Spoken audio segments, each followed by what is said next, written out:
gitagaan sa laing mission. Ang atong higalang kongresista sa Surigao del Norte, si Congressman Ace Barbers as spokesperson sa nag-ung-ong nga impeachment trial ni Vice President Sara. Kung Ace, may buntag! May buntag kag, may buntag sa imong mga suking tigpaminaw. May buntag diha Cebu.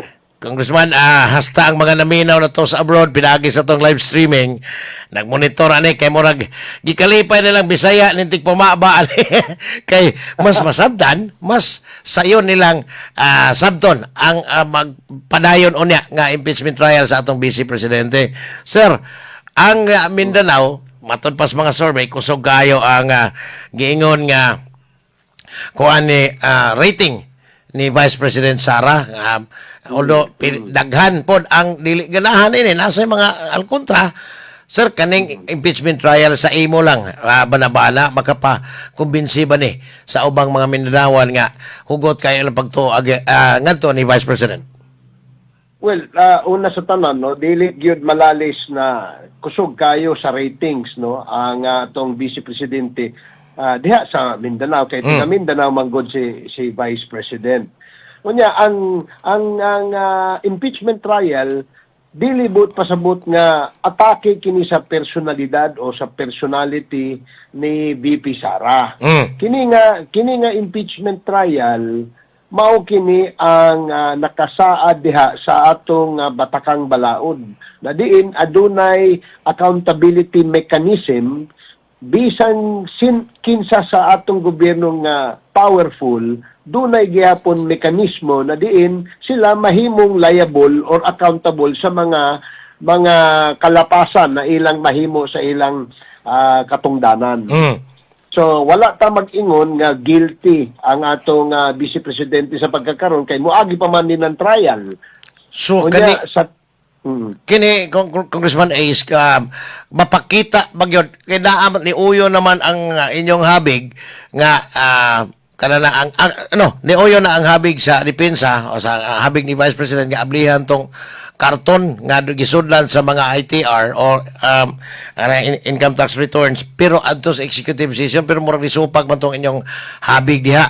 Unsa man gyud makumbinsin ninyo ang impeachment court nga kinahanglang ablihan aron makita gyud kay ang usas mga bugat kanini ang salin man gyud. Correct. Oh, correct. Isa sa ebidensya nga ilang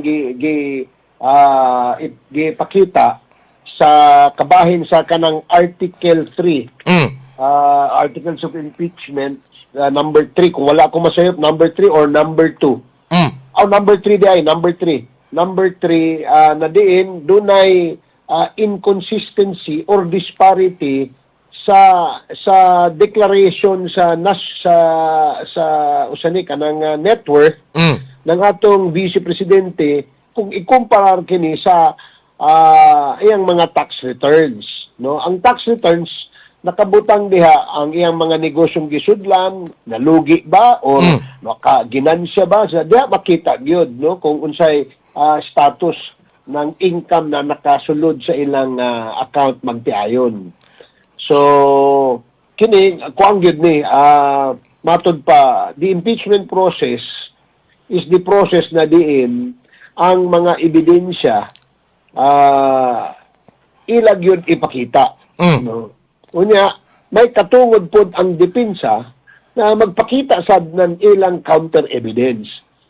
So kung malatag ani sa atubangan sa impeachment court senator judges, diha na sila maka-decide, no, kung asa may ilang tuuhan katong ebidensya gilatag sa prosecution or ebidensyang gilatag dito sa atong depensa.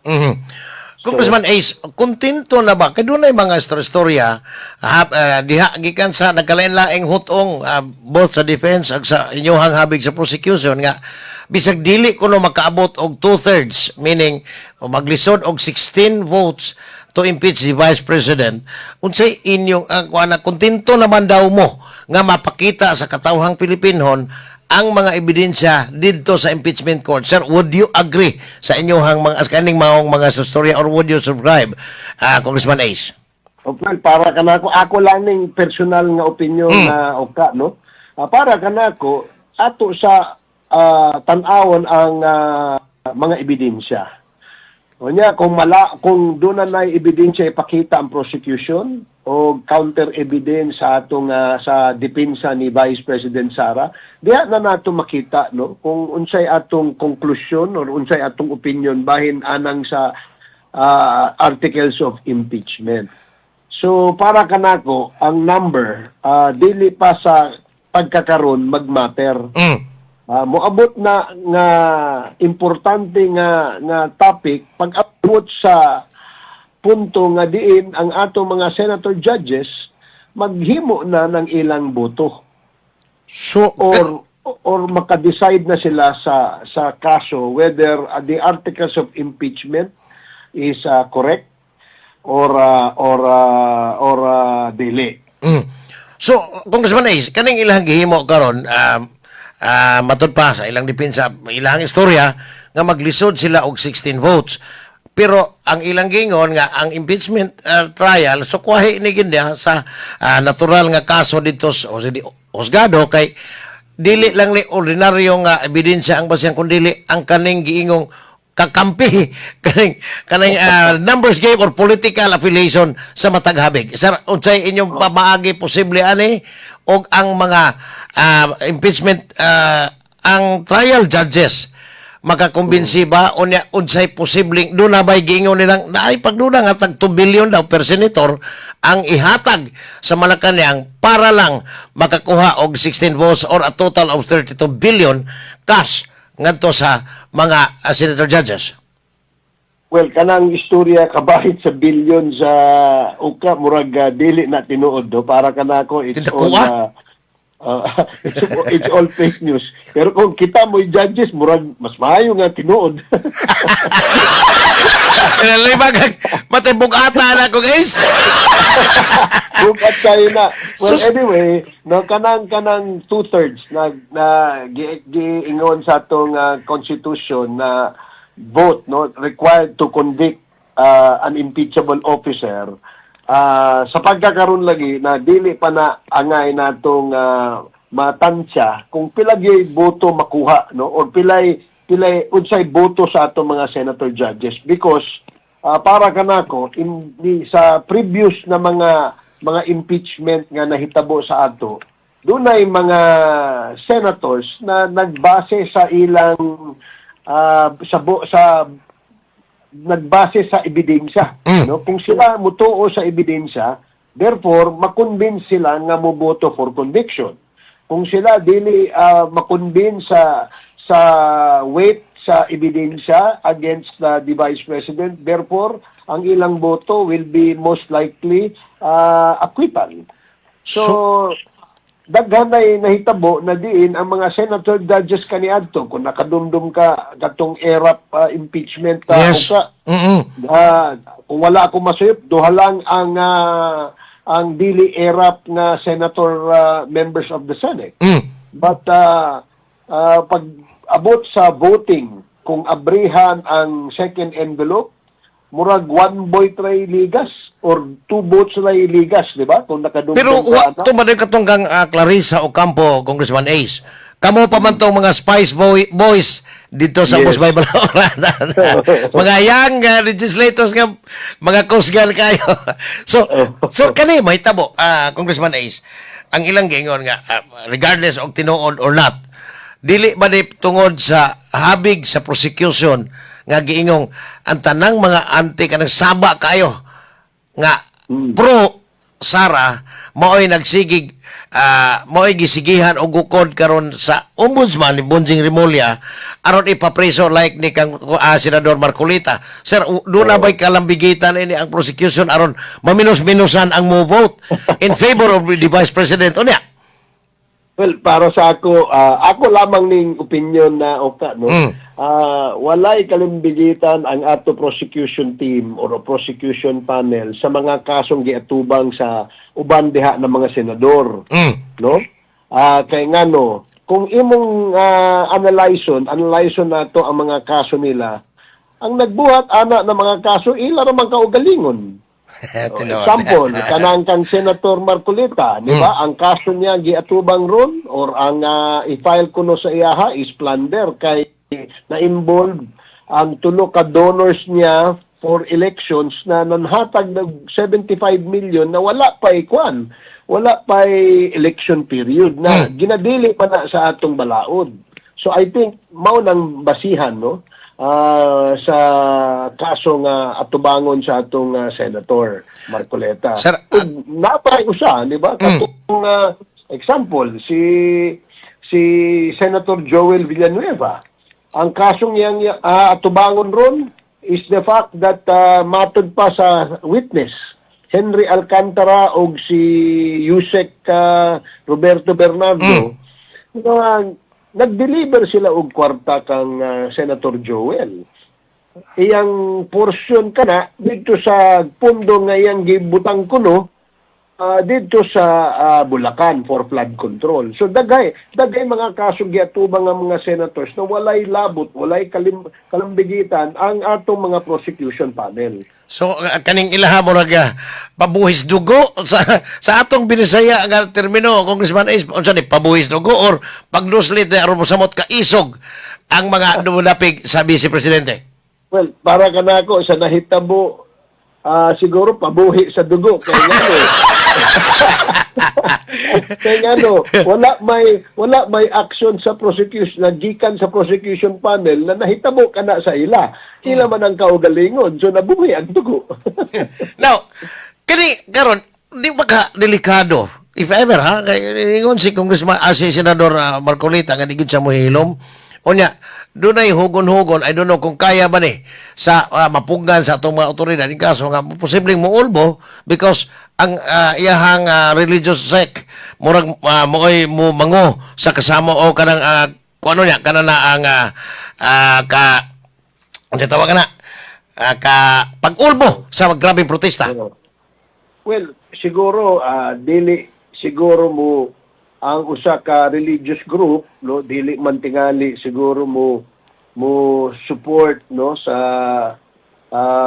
usa ka membro nga dunay nahimong paglapas sa balaod no kung ma-prove kini no kay this is still an accusation allegation pa man sad ni so para kanako siguro dili siguro pa mahitabo kanang giingon sa uban nga dunay ipakita nga support ang religious group na diin na bilong si Senator Marcoleta. They will still stick with their religious belief and religious practices.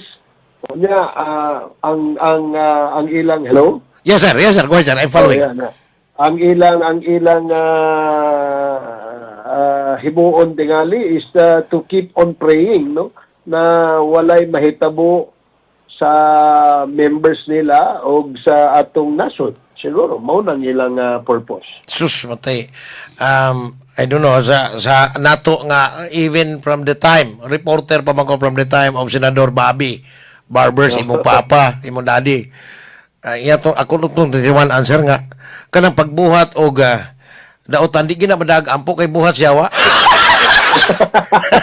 Sir, reporter pa man ko ang panahon na diri si Senador Bobby. I don't know. Naapa ba I believe ka kamong mga anak, even si Governor Lindon, naapa gini sa butang pa gini sa inyong mga una-una karon ang gisulti sa inyong amahan, but I don't know kung madabag ampo sila.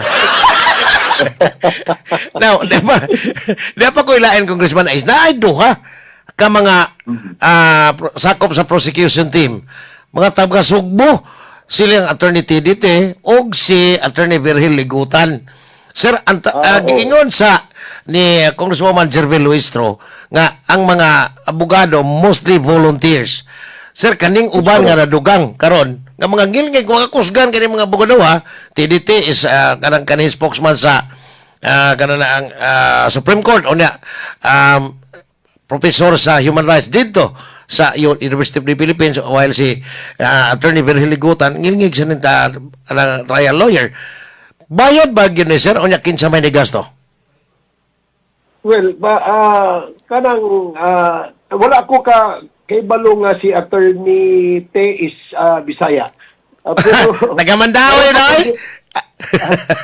at kay Mandawi di ay na. Yes. Si ang akong nahibawan si Attorney Ligutan. Yes. Sige mamig istorya Oh. katong time sa katong Committee on Justice Correct, hearing, yeah. no? Oh. Oh, so sige mamig istorya, sige masag ko pangutana sa iya kung say mga legal opinions niya sa katong hearing sa Committee on Justice. So kaning mga dili na mga bugat kani posible nga so, kung naalang kay idea na considering nga bag-o pa kanilang gitahasan ani o nya dili ni bag-o kay mura kada buntag halos kada buntag na may magsamok-samok ninyo para sa update pero Oo. sir do na kay idea gibayran bag yun ni o nya silang attorney Lorna Kapunan mga pusgan mga kining mga bugaduha o nya Correct. Oo. diin man ang budget Ang- ani from the House Prosecution Team or mismo sa House of Representatives mismo? Okay, una sa tanan, kanang mga abogado nga members sa private prosecution team, puros kini sila tanan volunteers, no? Pro bono. Sila mismo Libre. nag-ingon sa ilang mga interviews na they volunteered pro bono ang ilang kaya ang ilang tumong is to assist and help no ang atong kongreso sa pagpatuman sa usa ka accountability mechanism na naa sa atong 1987 Constitution. Kay matud palagi ni kisa tong abogado nag-ingon siya nga di gyud mahimo nga dili nato respetuhan ang provision sa atong Correct. pagkakang balaod. Kay kung mahitabo ka na kaluoy intaw ng atong mga umaabot na mga kabataan, ang atong sunod na mga henerasyon. Kinahanglan ipatuman gyud nato og istrikto sa pagpatuman ni ana. So mao nang iyang statement kung wala ako si Attorney Robles o si Attorney Labay. Yeah, one of the new Oo. one of the new parts sa team Oo. sa prosecution. So tanan sila na Di ba mga abogado ni Kuan ni Senador Antonio Trillanes before? Yes, so Si Bob Sapp. iyang gitubag ana. Dili ko nubuot pasabot nga nagrepresent siya kan Senator Trillanes kaniadto, mao na nang iyang prinsipyo dili. Ang iyang purpose kuno nagrepresent as counsel to Senator Trillanes kay gusto niya masiguro na ang due process ug ang legal and rights of the accused will be protected. Mao nang gwapo po ang iyang Bitaw tubag. gyud tinuod. So Oo. kanini asar ang among paningkamot nga magkakabot sa imong linya. Di nga moabot ra ning dugay-dugay ni Congressman A. Meron sa akong tansya po, meron madugay ni. So- Kunya, mas the best nga sitwasyon nga dili unta ni madugay pag trial kay ngano daghan pa may trabahoon sa atong Senado o Correct. sa atong lower house, no? Di po nato tingali the time is not on our side kinta. Makaingon ko nga dapat tagaan gyud og paspas nga hustisya kining issue sa impeachment. Kung ma-resolve dayon, mas mayo. Kay para makatutok na sa lain nga trabaho ang atong mga senators and congressmen. Pero i-consider mo Congressman Ace upat ni ka articles of impeachment o niya matag article kung batihon nig maayo sus dugaya. Sir, last question. Uyon mo whoever is the presiding officer kay karon gihugunan nga si Senador Chis Escudero kay isa kay abogado kay instead nga ang Senate President nga si Sherwin Gatchalian. Whoever is the presiding officer nga mapili nila on July 6 uyon ra mo. Ako muuyon ko kung pananglitan si Senator Chis Escudero ang ibutang as presiding officer nga naman advantage man god basta abogado, no? Dunay mga legal procedures nga ma-resolve dayon because mao nang iyang practice, no? Legal. Although wa ko mag-ingon nga dili kaya ni Sherwin Gatchalian kay naapoy experience nga taas-taas si Senator Sherwin nga sa akong pagtuo in handling a trial like that, no? Pwede man siya ma-assist pod sa isa ka lawyer. Bitaw. No? So I think it doesn't really matter. Ang importante madayon kanang impeachment trial, mugawas ang kamatuoran o makahatag og gustisya no sa tanan mga Pilipino. Congressman Ace din Cebu o hindi Visayas. Sa akong basa lang sa akong tanaw lang, daghan pag yung mga diehard supporters sa mga Dutertes, doon na ba kay, sir, kanang giingon nilang agimat ba? Pag-convince ani nila nga doon ay posibleng muluag o gamay ang ilang pagkahugot as supporter sa mga Duterte. Nakagimat ya, sir? Oh. Well, nakita yun nato na hugot kayo ang support, no? Anang kadaghanan mga igsuon nato diya sa Sugbo.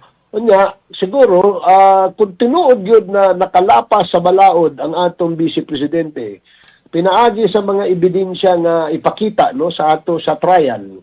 So, tingali, ang tao maghuna-huna, no? Kung unsay ilang ipadayon pa ba ang ilang pag-support, or medyo mo luag-luag gamay, etc. etc. So pinaka-importante gyud nga makita sa tao kung unsay ebidensya nga ilatag sa atong prosecution panel. So, Congressman Ice, dili akong ipahibaw daan niya, mahibaw po ang atong mga tigpaminaw sa ni Adenis Pilipinas nga maabot lang sa ordinaryong signal like sa imuhang siyudad Surigao City tinaw kami dito, but ang worldwide nga naminaw to pinagay sa live streaming amo ning ipahibaw po nga willing na gyud kang motubag na mo sa magpadayon na unyang impeachment trial. Sugod Julio Sais. Salamat yung kaayo, Congressman Ice, sa pagtubag, ha? Yes. Anytime mo ka. Salamat kayo. Kay sa una, wa pa may atong role, no? Wa pa man tayo kuan. Isud man po nga magpataka akong istorya, no? Lagi. Basta ako, pangutanon mo, tumag ako. Congressman Ice, salamat kayo. May Salamat butang. kayo.